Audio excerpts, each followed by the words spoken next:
This is the voice of Bold Business Radio, and I am your host, Jess Dewell. Thank you for being here today. You are listening to Developing Our Inner Leader. And this matters because in a world where things move so fast, where we're not quite sure what we're doing, when we're doing, or how we're doing it sometimes because it's changing and moving so fast, being able to anchor, take a breath, take a reflection, ask for some feedback, all are ways that we can really digest and chew on our current problems and challenges that we are facing in our organizations. When we're thinking about these things too, especially in this discussion, recognize how you would answer these questions as you're listening to Joy and to Lynette, because it would be an interesting comparison-contrast exercise for you, as it was for me as I was conducting the conversation and facilitating it. Let me introduce you to them. Joy Guthrie analyzes work group processes as a business executive using visual thinking techniques to help teams work better together. Lynette Davis is a mental health peer advocate who writes, organizes events, and facilitates conversations centered on holistic wellness. You will meet them right after this. Welcome to the Voice of Bold Business, the show that provides everything smart leaders need to evaluate situations, build relationships, and create solutions. Jessica Dewell candidly talks about the skills necessary to build tenacity and do more with less. And now, here's Jessica. Joy, what are you doing to ensure that you continue to grow and develop as a leader? Well, for me, personal leadership is really kind of a tango of self-awareness. So you need to develop some self-awareness. And so I attempt to have some time for self-reflection and look at things that I do really well, things that I don't do so well, and then try to focus on those things that I'm great at. Because one of the things I'm great at is organizing and managing. That doesn't equate very well to be a great leader. Managing and leadership kind of skills often conflict with one another. So I try to see how I can take those things that I'm really good at and make them equate to other areas that I'm not so good at. The key thing that I think that I'm trying to focus on is to focus on me as a person. So I've actually become more aware of this in the last few years, that I've tried to focus on both my mental and my physical health. So I work out every day. Every day we have a workout routine. We try to do at least 300 a year, but last year we did 364 days. We missed only the 1st of January. And this year we're right on track to do at least the same thing. I also try to focus on not worrying. That's something I'm really good at. I'm really good at worrying. I like to worry a lot. So how to get away from that for me is to exercise. That helps to get me away from worrying and having a better attitude about things. I try to end each day with a sense of gratitude. So I say a quick prayer of thanks every evening for all those things that I'm thankful for. Then after I've focused on that time of me personally, I actually want to take my lens that I use to see the world and look outward. There are people that I think are great leaders. So I like to read about them. I like to read what they write. And I like to try to put myself on their path. You're one of those people. I like to put myself in your path and see what you're doing, what you're up to, and emulate you when I can. Some of the things I can't do. I mean, I couldn't do these radio shows that you do all the time. This is an act of bravery for me to get up here and talk on camera, honestly. That's one of the key things that I try to do, is to focus on putting myself in the way of people who are important, people who matter, and try to learn from them, develop learning opportunities from them. And also, you can find great learning opportunities about being a better leader from watching kids shows. Believe it or not, there was a great lesson from Sesame Street when I was watching with my 2-year-old grandson just a couple of weeks ago. Great lessons about being brave, being balanced, and being confident. Finally is the being brave part. I really like to focus on going outside of what's comfortable for me, do something that's brave every day, even if it's just going out and talking to somebody that I don't want to talk to. I really want to jump into the conversation. However, before we jump into the conversation, we want to hear from Lynette.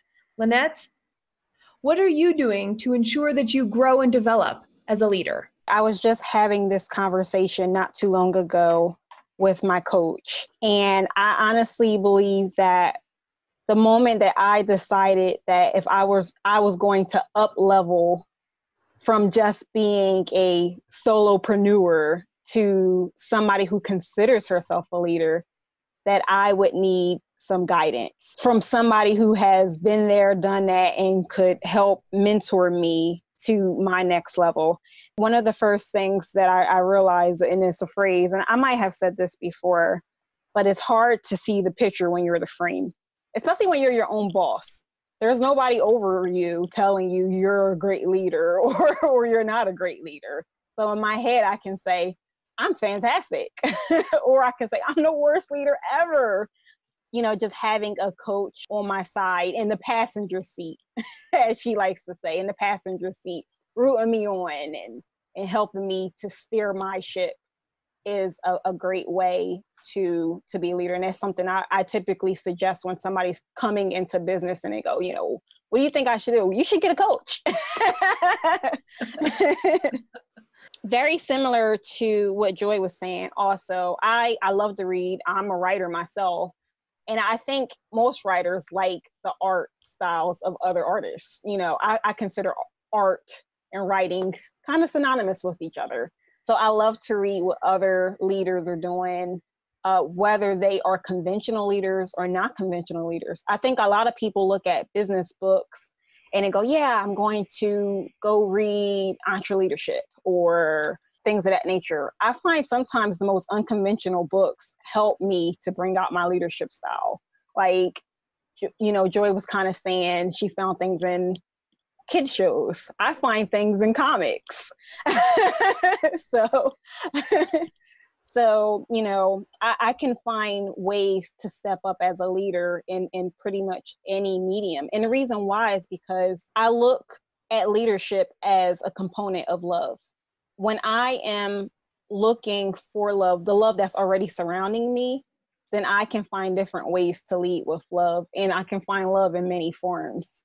So just seeing somebody open the door for somebody when they're really struggling, to me, that's leadership, because you don't have to. And people take for granted certain things like that all the time. You know, we have a joke here in New Jersey about Wawa, which is like this, it's a gas station and it's like a convenience store at the same time. They're really pretty big here, that people will be so nice and hold the door open for you at Wawa. But as soon as you get into the parking lot, they're throwing middle fingers up at you, you know? So it's kind of like, okay, is that the kind of person that I want to represent just in my daily life? You know, leadership isn't always about who's watching you at that very moment, but how you want to show up to your life, regardless of whether or not there's a camera on. I do have to be aware, and I journal, and I pray, and I talk to my coach to see, well, this is what I journaled about the other day, and I'm not so sure that this is the person that I want to represent, or I felt like I was in integrity with myself, and I want to make sure that everything I do is integral. Can I get some feedback around this? Really simple things like that can really help you up level yourself just as a person. And then you can look at it as, okay, this is who I am as a person, and this is who I am and how I want to represent myself as a leader. So we're going to just jump right in, because one of you said children's shows and one of you said comics. So we've got to know, what are you watching with your grandkids or not? And by the way, I watch Mr. Rogers because I like Mr. Rogers. I also like to watch, what is it called? I can't remember the name, but it's Fig is a blue fox-like character. And I think it's a Netflix show. And it's an animated, and it's all about curiosity. So I get excited when those come on in our house, because I'm glued to the TV just like a little kid, because of the opportunities of what can we do with crazy regular things like a stick and a rock and a tiny round circle that looks like a key ring. I mean, there are so many neat things that we get to do. And then the interpersonal relationship that we get and the experiences that we get, recognizing that feelings are okay, that Mr. Rogers has always been near and dear to my heart with. So tell us about the comic and the kids shows that you guys are watching. I only watch the comics really when the kids are here. The rest of the time I'm drawing them, because that's what mean, that's what I do. I draw. The key show I think that I was watching that made such a big impact on me this time was Sesame Street. And they were talking specifically about being patient with yourself. You know, somebody made a mistake and they weren't being very patient with themselves. And they were like throwing things and pitching a fit. And it was like, no, you can't do that. You have to be more patient with yourself. It's okay to mess up. It's okay to move forward.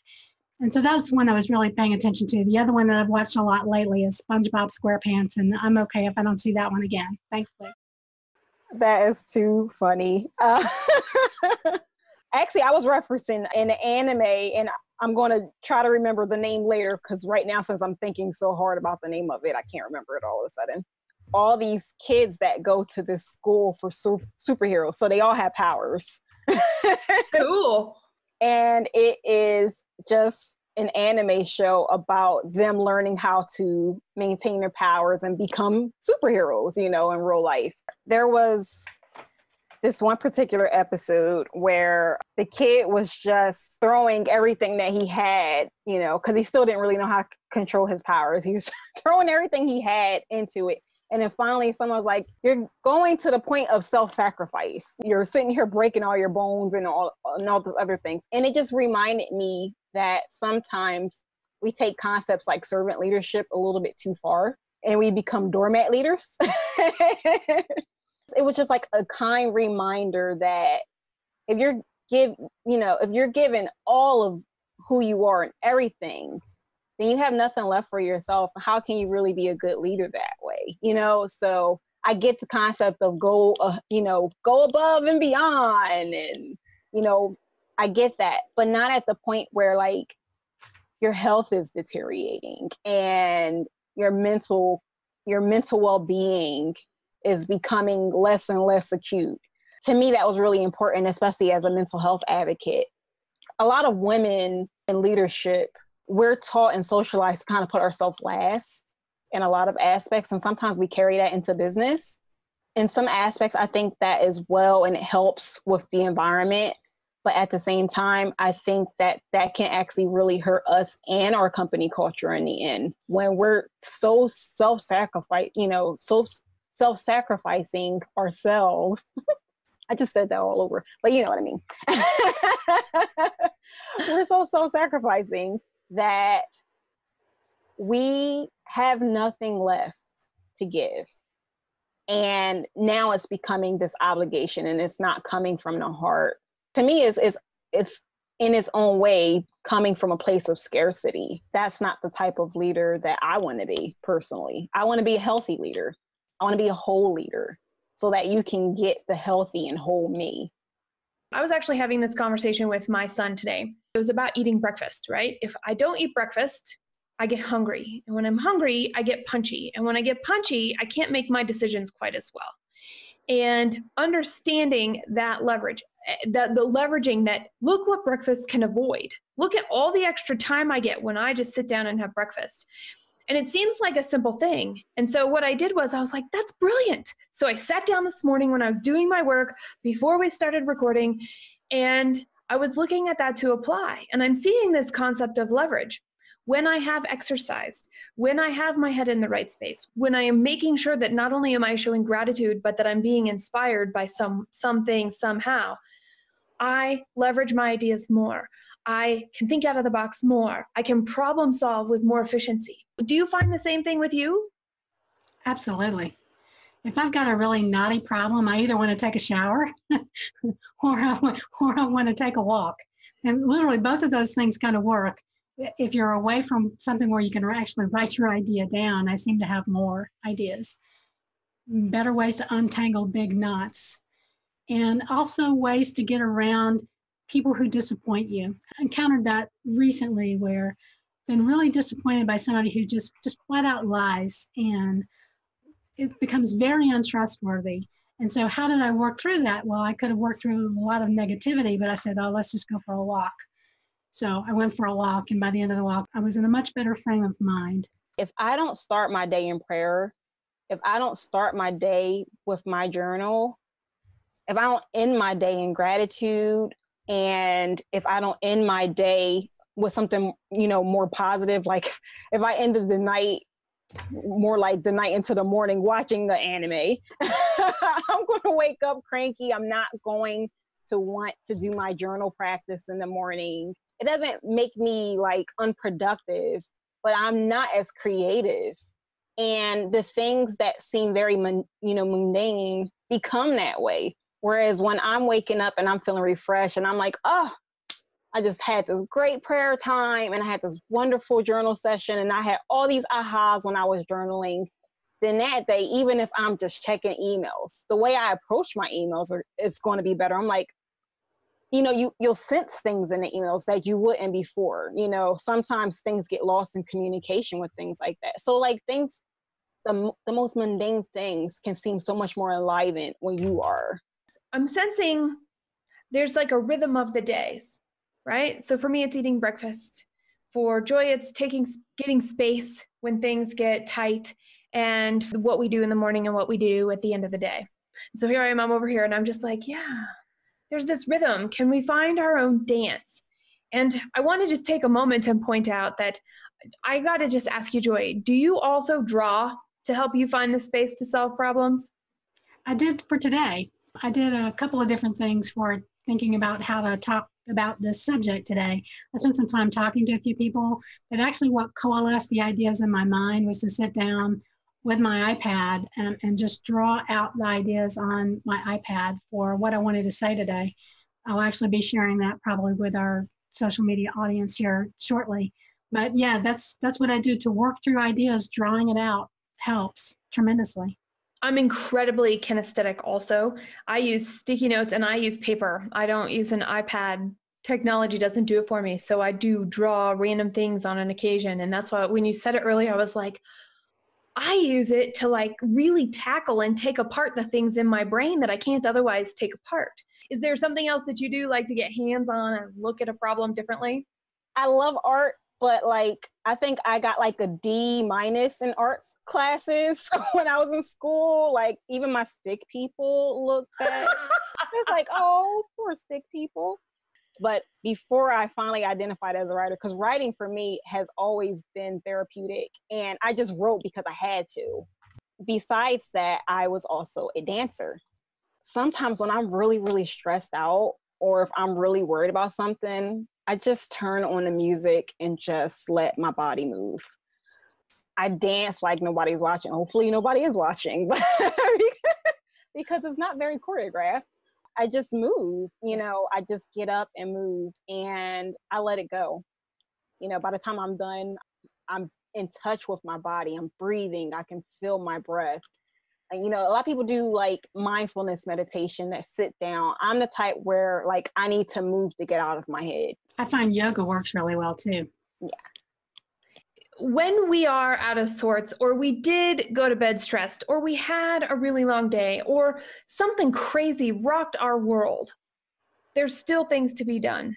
What do you do to maintain that leadership and to be an effective leader, to work in spite of, or because of, or embrace it and bring it along? My husband and I have a saying that we use to try to help get around any kind of curveballs that are thrown our way, and we call it adapt and overcome. When something happens that's not the way we wanted it to happen, we try to adapt, roll with it, basically add it to the dance, if you will, to use the phrase that you were using, Lynette. Just add it to the dance that we're doing, adapt it into what we're doing, and overcome whatever issues might result from that. We're not always successful with it, but we sure do try. Before I started my business, I worked in the field of substance abuse. As somebody who worked in the field, we would also go to 12 steps. And now I just go to 12-step meetings because I like going to them and like listening to different people, even if that particular 12-step has nothing to do with me. And one of the things that I really like about the 12-step is the serenity prayer. I call it my foundation, my foundational prayer, which is basically saying, grant me the serenity to accept the things I cannot change. And I'll leave it at that one. If anybody wants to look it up, they can. But that's the big thing for me. I can't change that. I'm going to go ahead and let that go. And the things that I can change, I ask for the courage. I ask for the courage to go ahead and get it done. One of the things that I can't change is the time. So if it's coming to the time that I have set a boundary around that I'm not going to work past this time because this is the time I need to go to bed so that I can be an effective leader, then I will have to handle it tomorrow. And guess what? I'll do a better job tomorrow when I'm refreshed, and I'll feel better about it because I stuck with a boundary that I said that I would honor. Something that you said, Joy, I want to circle back to that because this is an interesting point where we could spend more time. And that is, regardless of our strengths and weaknesses, knowing what they are is important, because being able to tackle something that requires a weakness of ours, we can still use our strength to get there.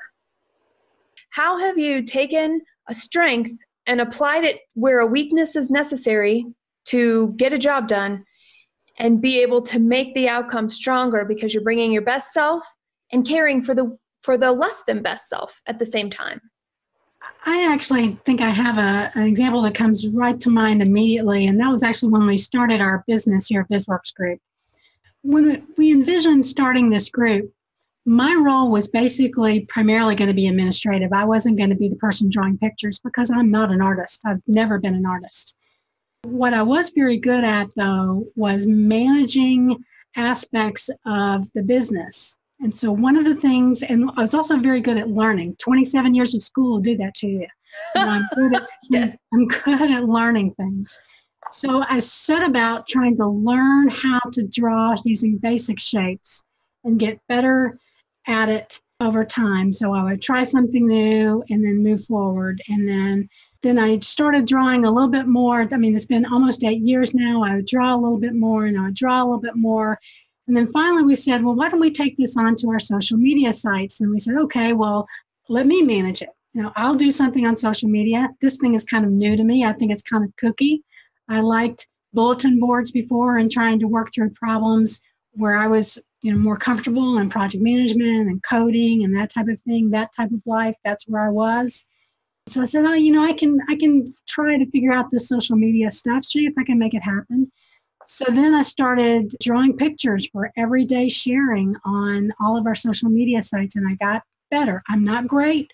I got better at drawing. I work at it every day, and I try to use those same principles that I'm good at. I'm good at learning. I'm good at trying to figure out, how to make something work. I can't always make the picture do what I want it to do, but I'm trying. And so I'm trying to persist through that.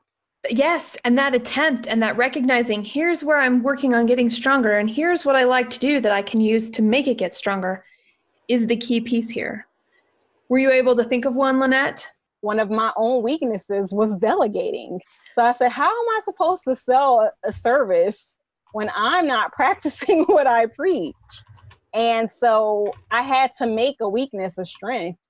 I, as a virtual assistant, brought on a virtual assistant to help me. And as we learned how to work with one another, and I mean, we're at a point where we have a great rhythm now, but we had to have a lot of patience with each other.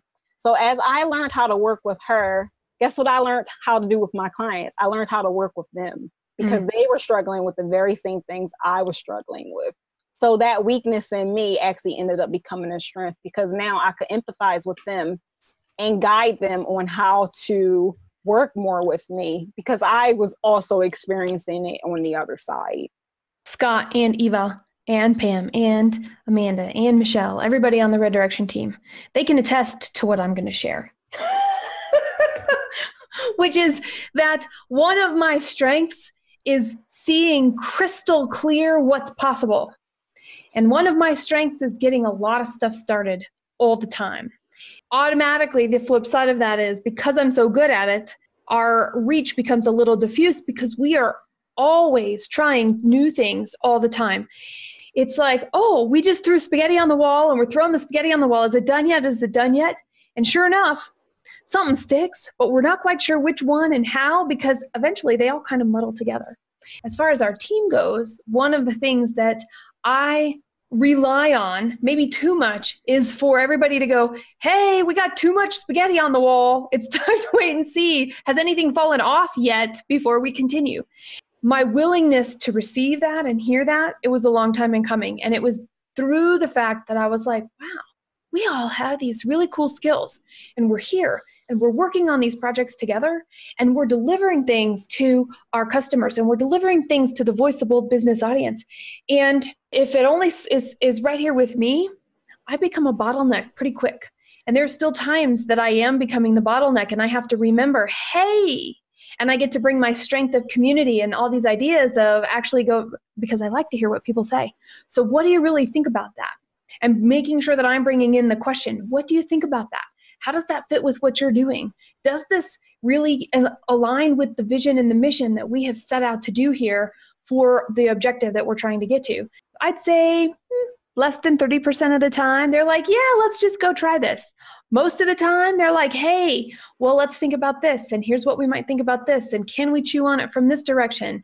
And it's because of that we've actually started throwing a little less spaghetti on the wall at a time, which helps because I know you're both very creative and I'm also creative like you. And we go about it so differently. I'm like, and I'm listening to you and thinking, how amazing is it that we have this, because everybody benefits from it when we use it really well. And when we let our weaknesses get in the way, and in my case, it's forgetting to ask for feedback or closing down to it because I'm so focused on something.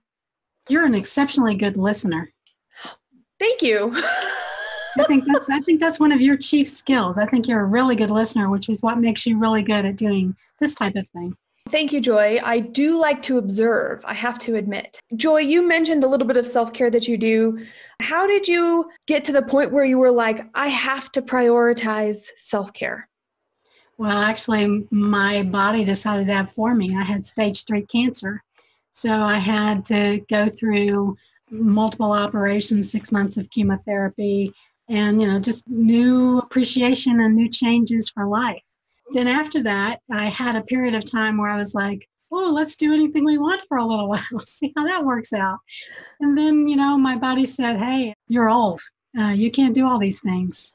So I had to make some adjustments. And so for the last year and a half in our family, we've gone to the Mediterranean diet as a way to eat. So we're eating much more whole foods. We're using a lot more fresh vegetables. We're shopping in the grocery store on the edges, very little in the middle. We've been working out at least 300 times a year for the last 5 years. It's been a process. I think that it's one of those things where, you work out a lot, then your feet hurt or your back hurts, or then it's hard to stand up. But then you get going, you get a little cranky when you start to stand up. But then after you move a little bit, things start working a little bit better. That's actually a pretty good analogy for any new skill, right? You're not all that good at it at the beginning, but you keep doing it, you get better. For me, it was life made me look at it differently. Life made me look at life differently. That universe, I'm telling you, right? When the little things don't add up and aren't comprehended, they get bigger and bigger until there is a full stop. It sounds amazing, the journey that you have been on. The reason is a really important reason that you have overcome. So congratulations and amazing job at that continued effort, because once a big change like that happens, we're never done. And that actually makes me think, Lynette, about something that you were talking about in terms of your willingness to receive feedback, this external, I'm not going to call it validation, but insight. So I was curious about that because I'd like to get clarity on that from you, Lynette, about when you go out to find a coach to work with and have a coach at all times, and when you're looking for mentors and seeking things, are you looking for their information to put through a filter that you have to say, yeah, this is for me, or is it something different? We come to different points in our business where we need different things. For me, when I first started, I wanted a coach who had a successful VA practice. Now, at that time, I wasn't even sure what a successful VA practice was, but she sure did look successful. And I learned that just because somebody has a successful practice doesn't mean they're a good coach. For me, I've learned that sometimes I would look for certain things because I thought that that's what I would want based off of the things that were on the surface. By the time I reached out to my current coach, I was much more clear about what I needed. And what I needed was foundation. I had been in business for years already, but I felt like the entire thing was like I was on the edge of wanting to be an entrepreneur. And then when I lost my job, I was pushed. It was just like another universal. Keep going. That was the universe going, hey, it's time. Yeah. Yeah. And it was just like, run. And it was just like a lot of trial and error. And I tried and errored my way into to being able to pay the bills. Yep. And I think when you come to a point, like I said, it wasn't that I've always seen myself as a leader, but when I began to go, no, I am a leader too, even in this type of position. And I'm a leader, even if I wasn't in this position. I was a leader before this. How do I want to represent myself as a leader? And that's when I was like, you know what? I need to go back. I need some foundational pieces because that's what's been missing. I've been running and doing this and doing that. The spaghetti in the wall, sometimes it would stick. But I was doing it without understanding anything of what I was doing. And that really wasn't going to work for me. And it wasn't going to work for me understanding what's the importance of sustaining, what's the importance of profitability. I didn't understand those concepts. I was a social worker. I wasn't a business person. When it comes to looking for a business coach, what you do is at first you look for things that are very surfacey. I want to make 100K in 6 months. And somebody takes advantage of that with their Facebook ads. And then you realize, well, I do want to make that 10K, but not that way.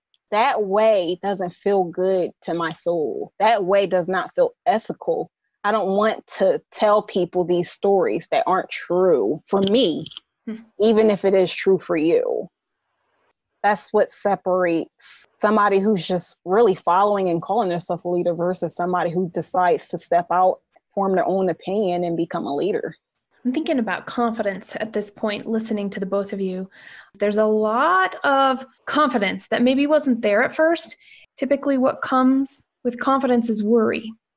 How do you handle worry? When I first come across something to worry about, I give it the old good college try of worrying about it. But I did learn that worrying is more exhausting than a week of work. I don't remember who said that. I think it was one of the early founders of the country, but I think it's a great phrase. For me, honestly, how I try to work through worry is to say, well, what's the worst that could happen? And most of the time, the worst thing that could happen is not as bad as you're worried about. For me, I try to learn. I try to learn about what it is that I'm worried about. So if it is something like an illness, or if it's something more along the lines of a business relationship, I try to get information about it. For me, information is a worry killer. So learning about something, getting details about something helps me to get past worry. And then working through it, whether I'm drawing out the logic of it or I'm walking it out and thinking through it as I'm walking, or whether I'm doing yoga or whatever it is I might be doing for exercise, I actually let something noodle in the back of my mind and try to move past worry to a more thoughtful approach to something. But that's only after I've given a night of no sleep while I've worried about it. And that night of no sleep is I'm laying in bed and I keep waking up every 15 minutes because my subconscious isn't doing its job with my problem. It's staying right here. Yeah, absolutely. I hear that. I've been there more often than I'd like to admit, but I am right here. I tell you what, so true. So true, Joy. How about you, Lynette? I'm going to answer it as an entrepreneur, a business owner who is also a lived experience mental health advocate. So, which is why I typically tell people I'm a peer advocate. I think it's a little bit different for me because my history is anxiety. I don't just worry. I have a whole, the world is going to end scenario in my head. I know everyone's like, she's going to come back with this real kumbaya. And I'm like, nope. I have a complete meltdown. And then I laugh at myself. I laugh at myself and go, how was it for you? Are we good now? And after I'm, sniffing and snotting, yeah, okay, and then I start to bring back that logic. And it very similar fashion to Joy, I start looking to learn. If I can't find it, then I remember things like, oh yeah, you have a network. You've been building it for years. Ask for help. And it's just like, help. Yeah, help. Oh yeah, help. Let me ask for some. Is kind of how it is for me. I've come to the point where, and I guess this is very similar to I guess what they teach in Buddhist philosophy about suffering, that it's there. The root of it is trying to pretend and ignore it or deflect it and put it to the side. And what happens when you finally just go, you know what, I'm going to feel all my feelings. Mm-hmm. They become less scary. So I know I'm going to have a meltdown. The meltdown's coming, Lynn, but I also know that I've had those meltdowns and I've gotten through them. That's what history has shown me. I've overcome them. I've overcome way worse. And so I remember those things. And I remember to breathe and have courage, and I reboot and I start all over again. How do you check in on your personal growth strategy that you were outlining at the beginning? It's more along the lines, honestly, of a reaction than go seek out whereas Lynette said she goes to seek feedback. For me, I'm looking at other people's reactions to what I'm doing and to how I'm acting towards them. And if I'm getting positive reactions, then I try to do something more similar to that. If I'm getting negative reactions, then I try to pull back and do some analysis. Sometimes I'll ask for feedback at that point. I rarely ask for positive feedback. I usually, if I'm going to ask for feedback, it's on the negative side. So I have a mood tracking board. I mean, they only have apps. If I go back and look, and I'll give you a more concrete example. At the beginning of this year, I was in the hospital for my kidneys. Go figure. When I got out, basically the doctor said, you're dehydrated, you're not drinking enough water, and you need to drink water. How much do you drink? And I'm like, I drank a whole bottle. So I have an app now on my phone that as a matter of fact, this is going off, that alerts me to drink water. So I know that when I look at that app, like yesterday, where I only drank 2 bottles of water, which was awful, that I'm reverting back to my old ways. And I'll go, well, obviously you eating that Indian food with only 1 bottle of water for the entire day. It's not a smart move unless you want to go back into the hospital. You can apply that same concept to so many different aspects, even your leadership. Tell me one of the values that each of you live by. Let's do personal values versus business values. Honesty. Honesty is the best policy. I might have actually been able to guess that from your description at the beginning, talking about that difficult situation that you had just encountered. How about you, Lynette? Love, you knew that one. I knew that one. Well, I was going to say it showed up in your answer too. Plus, it's on everything that you do. That's awesome. Can you guess one of mine? Now we're just going to play a guessing game. Well, love is one of yours as well, isn't it? Basically, when we do this show, what really comes out is my curiosity and my ability to converse. So I would throw that personal value, which drives everything that I do. I use this program to learn from, to get other information, to figure out how do I research about something, to figure out, well, what actually is a current issue and how much of this are we regurgitating from other sources over time. And then I get to listen to this again when we get done, and I get to hear all of your wonderful wisdom again, and it sinks in a whole different way. So this is like an active way that I go to school every week in all about conversation. So it's in my curiosity and just the figuring out. I've always been a figurer, outerer of things that are not said, if you will. How do you let go of what's not working? I mean, we're talking about leadership strategy growth and personal development growth. So when something's not working, how do you know and what do you do? Real talk. It has been really hard for me to let go of things that aren't working.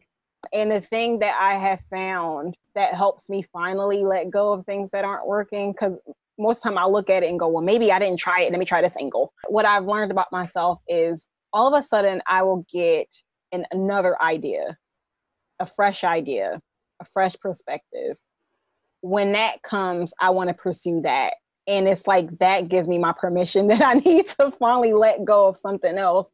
That actually has worked in my favor, to wait and react to movement for myself.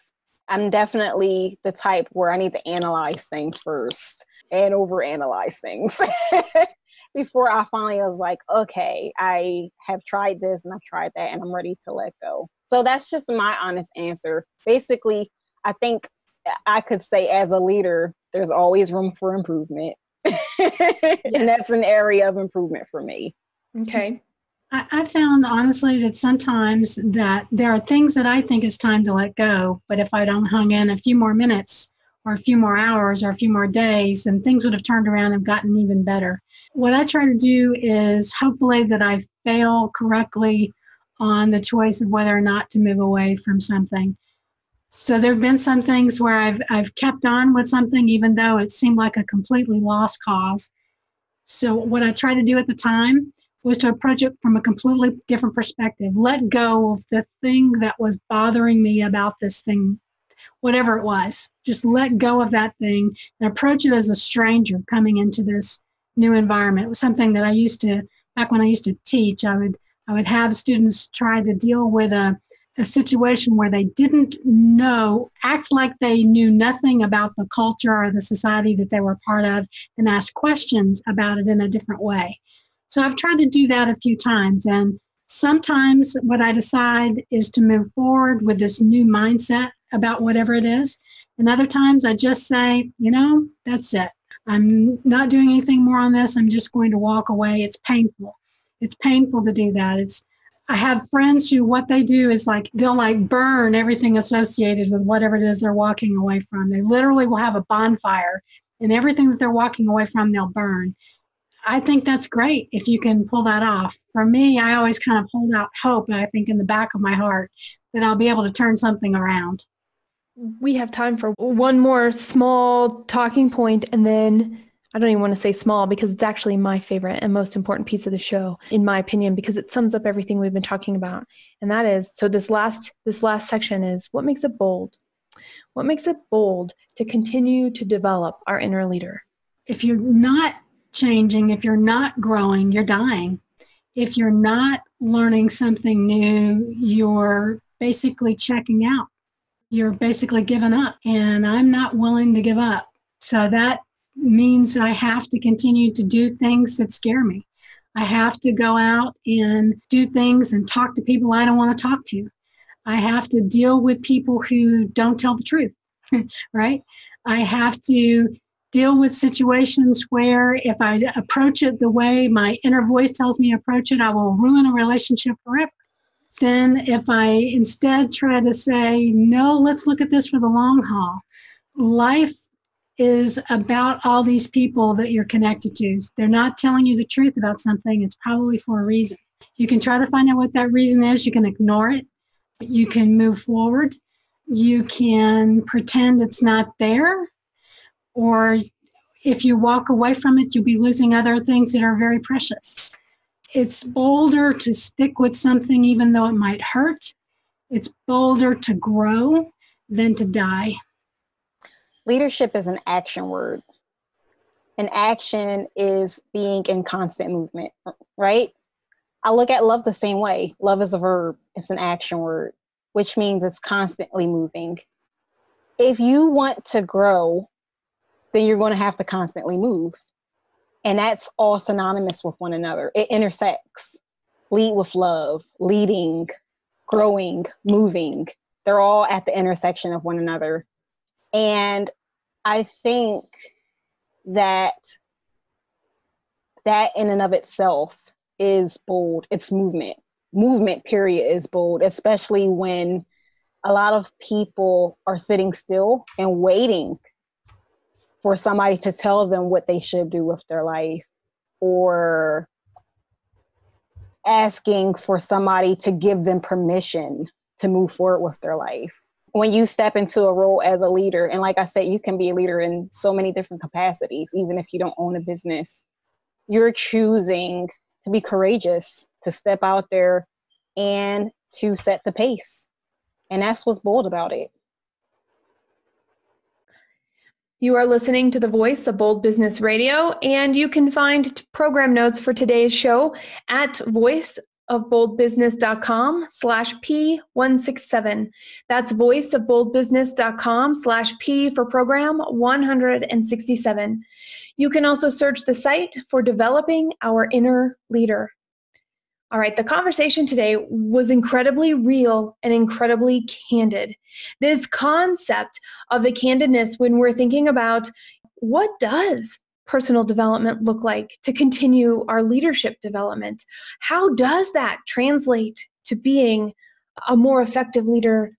And how do we incorporate that into this idea of leading, leadership, and self and other? Interesting concepts to ponder as you're reflecting on what you heard in today's program. Make sure and subscribe and rate the Voice of Bold Business Radio on your preferred listening platform.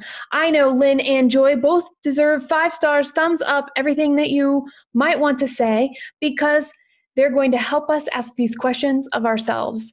So use hashtag VBBRadio, use email radio@reddirection.com. Included in the comments on the website, Stitcher, iTunes, YouTube, wherever you are listening to us, and keep the conversation going, because together we are defining what it means to be a leader, and more importantly, an effective leader today. And I'm curious, as you're reaching out, using hashtags, keeping this conversation going, how do you develop your inner leader? Subscribe at thevoiceofboldbusiness.com and get more information, program notes, and past episodes. Bold leaders approach each situation and focus on action to achieve a higher level of leadership. Jessica Dewell, your business advocate, is the host of the Voice of Bold Business Radio. Thank you for joining us.